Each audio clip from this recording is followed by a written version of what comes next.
Good morning, all of you. Diploma 6M Mechanical, subject FT fabrication technology. આજે આપણે chapter number 2 study કરવાના છે, જે છે ડ્રોઈંગ ઇન્ટરપ્રિટેશન. એની અંદર ડિફરન્ટ ટાઈપ્સ ઓફ વેલ્ડિંગ જોઈન્ટના સિમ્બોલ આપણે સ્ટડી કરવાના છીએ. સૌપ્રથમ આપણે જોઈએ તો સેક્શન રિપ્રેઝન્ટેશન બતાવેલા છે અને આ બાજુ સિમ્બોલ ઇન્ડિકેશન કરેલા છે. હવે પહેલું જોઈએ ફર્સ્ટ ફિલેટ. તો ફિલેટ જે છે એટલે કે આ સેક્શનની અંદર આ જે કરેલું છે, આ જે એરિયા જે છે એને આપણે ફિલેટ તરીકે ઓળખીએ છીએ. ઓકે, તો એનો સિમ્બોલ આ રીતે થશે, ટ્રાયેંગલ ટાઈપ થશે સિમ્બોલ એનો. ઓકે, પછી સેકન્ડ છે સ્ક્વેર બટ. તો આ જે સેક્શન જે છે એ સ્ક્વેર બટ વેલ્ડિંગ કરેલું છે, તેનો સિમ્બોલ આવો થશે. ઓકે,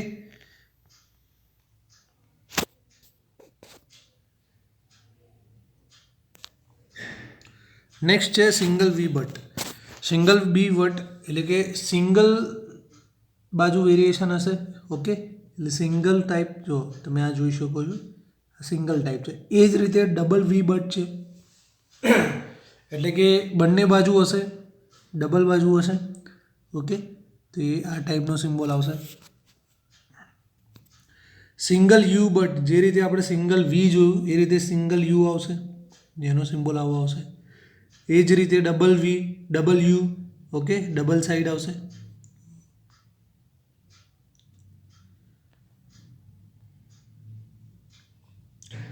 સિંગલ બીવેલ બટ આપણે જોઈશું તો આ ટાઈપનું આવશે. આ જે છે સિંગલ બીવેલ બટ છે, તેનો આ રીતે સિમ્બોલ થશે. ડબલ બીવેલ, ડબલ સાઈડ હશે. ઓકે, સિંગલ જે જોઈન્ટ, આ ટાઈપનું છે, સિમ્બોલ આવો આવશે. ડબલ જે જોઈન્ટ, ડબલ બાજુ હશે.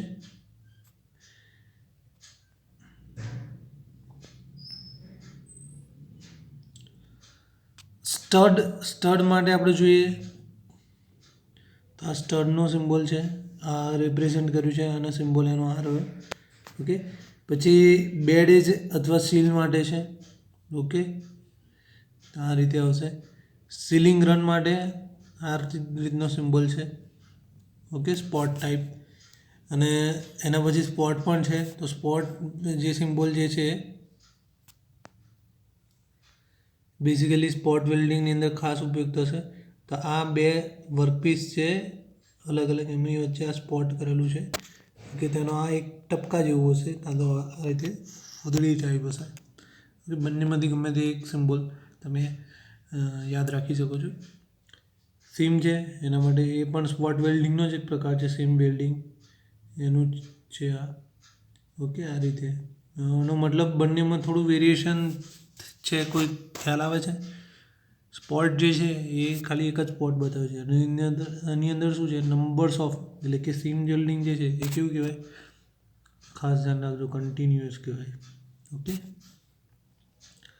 પછી સ્ટ્રેચ માટે આ રીતનું છે, સિમ્બોલ આવો છે.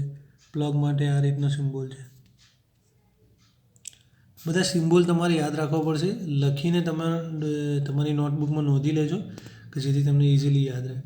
પછી બ્રેકિંગ સ્ટ્રીપ માટેનો છે, તે માટેનો સિમ્બોલ આ રહ્યો. ઓકે, પછી મેશ ટીમ માટેનું છે, મેશ ટીમ માટે સિમ્બોલ યાદ રાખજો. ઓકે, મેશ સ્ટીચ માટેનો છે.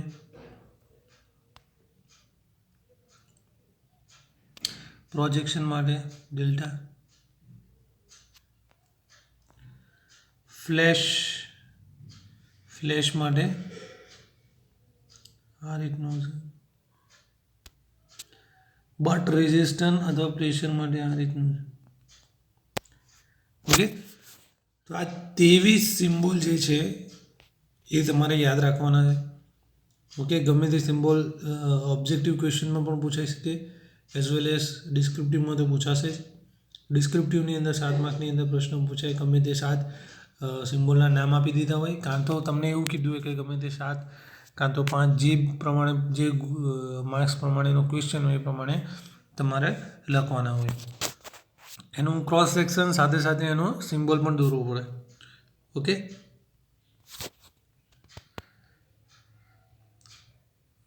વેલ્ડિંગ સપ્લિમેન્ટરી સિમ્બોલ ખૂબ જ ઇમ્પોર્ટન્ટ આઈએમપી સિમ્બોલ જે કહો તમે, જે તમને આવડવા જ જોઈએ, એક્ઝામમાં પણ પૂછાશે.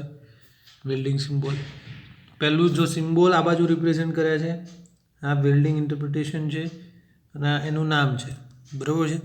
તો આ રીતે ખાલી સર્કલ હોય, ઓકે, ખાલી સર્કલ હોય તે આ રિપ્રેઝેન્ટ કરે છે એ વેલ્ડ ઓલરાઉન્ડ. આ ખાસ પૂછાય છે એક્ઝામમાં. સર્કલ આ રીતે રિપ્રેઝેન્ટ કરેલું હોય, ઓકે, તે વેલ્ડ ઓલરાઉન્ડ સિમ્બોલ છે. પછી સર્કલ ડાર્ક હોય અને એ લખેલો હોય આલ્ફાબેટ, તેને કહેવાય સાઇટ વેલ્ડ. એસેમ્બલી માટે એ ફોર એસેમ્બલી સાઇટ વેલ્ડ કહેવાય ડાર્ક હોય તો. અને એ જ રીતે ઈ લખેલો હોય તે સાઇટ વેલ્ડ છે, પણ એ શાના માટે છે? ઇરેક્શન માટે છે. પછી આ રીતે ચાંદ ટાઈપનો સિમ્બોલ હોય અને ટ્રાયેંગલ હોય તો કોન્કેવ કંચોર. કોન્કેવ કંચોર. પછી આ રીતે નેગેટિવ સાઇન હોય, એટલે કે ડેશ હોય તો એના માટે ફ્લેશ કાઉન્ટર. આ સાઇન હોય ટ્રાયેંગલ સાથે તો કોન્વેક્સ. આ શું છે? કોન્વેક્સ, ઊંધો યુ, બરાબર. પછી એમ ઇન્ડિકેશન કરેલું હોય તો એમ ઇન્ડિકેશન જે છે આ રીતે મશીન ફિનિશ. સી ઇન્ડિકેશન હોય ચિપિંગ ફિનિશ. જી ઇન્ડિકેશન હોય તો ગ્રાઇન્ડિંગ ઓપરેશન. ઓકે, તો આ 9 સિમ્બોલ તમારે જે છે વેલ્ડિંગ સપ્લિમેન્ટરી સિમ્બોલ કહેવાય છે. ઓકે, એ ખાસ તમારે યાદ રાખવાના છે.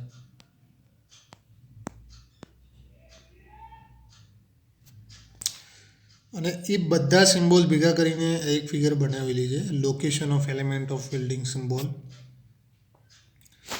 એની અંદર તમે જોઈ રહ્યા છો કે આ વેલ્ડિંગ ઓલરાઉન્ડ સિમ્બોલ છે. વેલ્ડિંગ એટ સાઇડ એરો બતાવેલો છે. એરો શું ઇન્ડિકેટ કરે છે? Arrow line connecting to reference line, બરાબર છે. આ બંને બાજુ શું છે તો તમે જોઈ શકો છો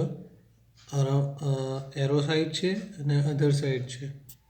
ઓકે, જે basic weld symbol details reference લીધેલું હોય, આ રેફરન્સ લાઇન છે આ વચ્ચે તમે જે જોઈ રહ્યા છો એ. અને આ જે પૂંછડી બતાવેલી છે એ ટેલ કહેવાય ને. ટેલ એટલે પૂંછડી. Size S for size, L for welding length, P for welding unwelding length. જે વેલ્ડિંગ થઈ ગયેલું છે એની લેન્થ માટે એલ ઇન્ડિકેશન છે, જેનું વેલ્ડિંગ હજુ થયું નથી એના માટે ઇન્ડિકેશન પી છે. એફ ફોર એ કાઉન્ટર, એની નીચે જે ડેશ જે કરેલું છે કાઉન્ટર સિમ્બોલ છે, અને એફ ફોર ફિનિશ સિમ્બોલ છે. ઓકે, આ ફિગર તમારે યાદ રાખવી પડશે. સંજ્ઞાઓ દર્શાવતી વખતે પાડવાના નિયમો, rules two follow while applying symbol. તો એના માટે અમુક નિયમ છે કે તીર એ સંજ્ઞાનો મૂળભૂત ભાગ છે.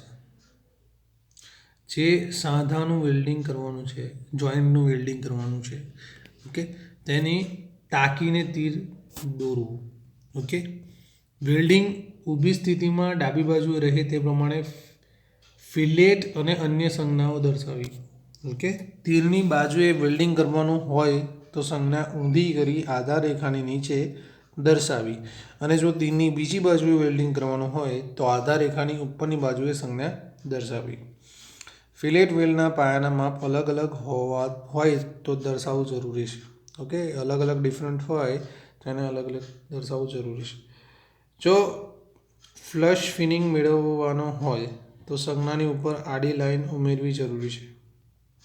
વેલ્ડિંગ ફરતું કરવાનું કે સાઇડ ઉપર કે તીર અને આધાર રેખા જ્યાં એકબીજાને મળે ત્યાં નક્કી થયેલી સંજ્ઞાથી દર્શાવવું. એક જ પદ્ધતિથી વેલ્ડિંગ કરવાનું હોય, એક જ વન ટાઈપથી વેલ્ડિંગ કરવાનું હોય તો ડ્રોઈંગની નીચે નોંધ લખવી. ઓકે, અને જુદી જુદી વેલ્ડિંગ કરવાનું હોય તો વેલ્ડ ઉપર નોંધ લખવી. ડ્રોઈંગની નીચે જે નોંધ લખે એક જ one types of welding process તમે યુઝ કરો ત્યારે એવું કરવું. અને જો અલગ અલગ પ્રકારની વેલ્ડિંગ પ્રક્રિયા તમે યુઝ કરો તો વેલ્ડ પર તમારે નોંધ લખવાની છે. વેલ્ડિંગ ક્રિયાઓ માટે વપરાતા ટૂંકા રૂપ. Okay, abbreviation of welding process designation.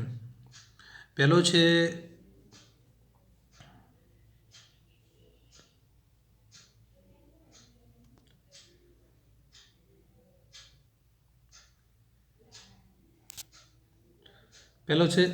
CAW, જેને C for carbon, A for arc welding, W for welding.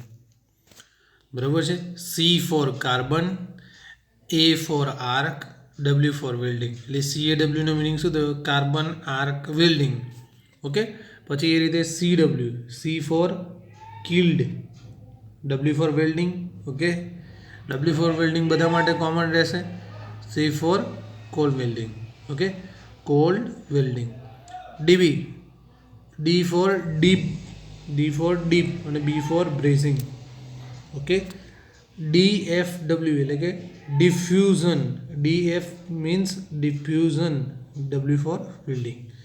EBW, EB means electro beam અને W ફોર વેલ્ડિંગ. ESW એટલે કે ઇલેક્ટ્રો સ્લેગ વેલ્ડિંગ. EXW એટલે કે explosion, EX for explosion, W for welding. FB, F for furnace, W for brazing. Sorry, અહીં ગાડી FB છે એટલે B for brazing. Okay, FRW, FR for friction, W for welding. W બધા માટે ખ્યાલ આવી જશે વેલ્ડિંગ તમારે લેવાનો. બાકી આગળનું નામ તમારે યાદ રાખવાનું છે. જો આની અંદર વેલ્ડિંગ અને બ્રેઝિંગના કમ્બાઈન લખેલા છે. ઓકે,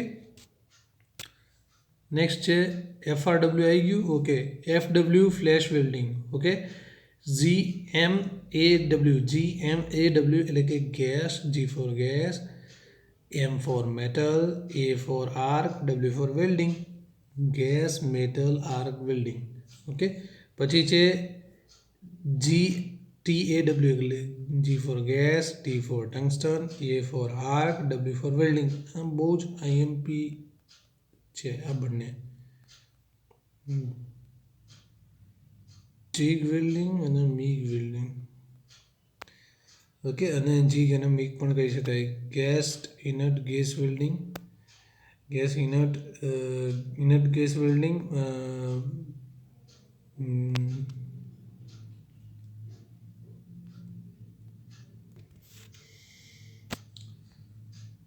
સોરી, એની અંદર આપણે ડેઝિગ્નેશનમાં મીગ કહીશું, MIG, અને ટીક કહીશું. Okay, metal inert gas, tungsten inert gas. Okay, ધ્યાન રાખજો. IB for induction brazing. OAW for oxy acetylene welding, OH for oxy hydrogen. RW for resistant welding. TW for torch brazing. આ બધા આપણે ડિટેલમાં study કરશું. Okay, PGW બરાબર pressure gas welding. Welding position માટે વપરાતા ટૂંકા રૂપો. Abbreviation used for welding position. તો વેલ્ડિંગ પોઝિશન માટે ફ્લેટ ફોર F, હોરિઝોન્ટલ માટે H, વર્ટિકલ માટે V, ઓવરહેડ માટે O, ઇન્ક્લાઇન માટે S. એકદમ સિમ્પલ છે. ફ્લેટ હોય તો F, હોરિઝોન્ટલ હોય તો H, વર્ટિકલ હોય તો V, ઓવરહેડ હોય તો O, ઇન્ક્લાઇન હોય તો I. ઓકે, જે પ્રમાણે આલ્ફાબેટ છે એ પ્રમાણે જેનું શોર્ટ ફોર્મ એટલે કે ફર્સ્ટ લેટર લેવાનું છે.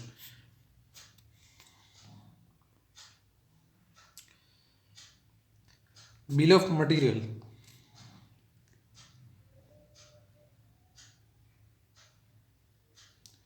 બિલ ઓફ મટીરિયલ જે છે